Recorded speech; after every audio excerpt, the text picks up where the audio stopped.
L'impact du temps sur le corps. Le temps avance, encore et toujours un peu plus. On le remarque pas, mais chaque seconde qui passe nous enlève des parcelles de notre jeunesse. C'est sur ça que mon projet Synthèse porte. L'empreinte du temps sur nos corps. Sur mon corps.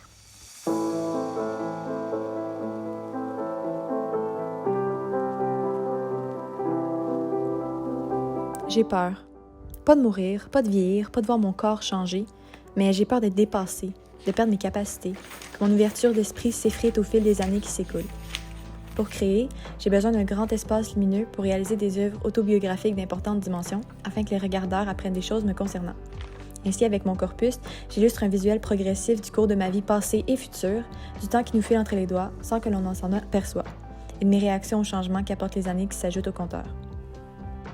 Pour ce faire, j'ai débuté par réaliser une grande toile à l'huile, démontrant mon visage au centre de la composition, ayant de chaque côté une version passée et future de moi.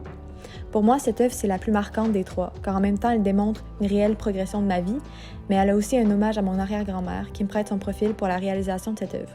On m'a souvent dit plus jeune que je lui ressemblais, et maintenant que nos traits ont été fusionnés, je vois encore plus les similitudes. Et puis si je peux me rapprocher un tant soit peu de la grande femme qu'elle a été, j'en serais vraiment très heureuse.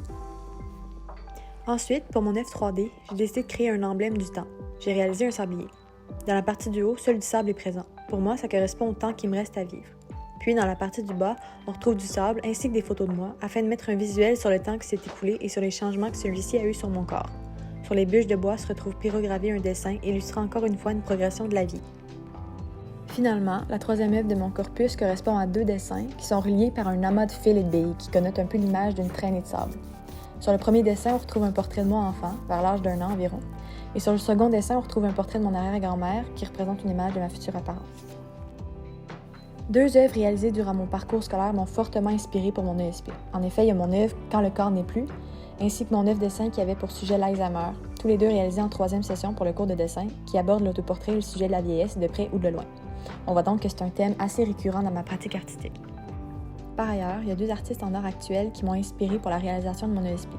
Tout d'abord, il y a l'artiste Judith Akak qui peint à l'huile des portraits de personnes âgées qui acceptent leur nouveau corps pour amener une attention sur la vieillesse et nos aînés. Puis, il y a l'artiste Antonio Finelli qui crée des dessins hyper réalistes et non finito de personnes âgées pour mettre en valeur le fait de vieillir. Au final, mon ESP a tellement pris une place importante dans ma vie au cours des dernières semaines. En faire un corpus autobiographique m'a vraiment permis de me focaliser sur moi-même, sur ma famille, sur mon futur.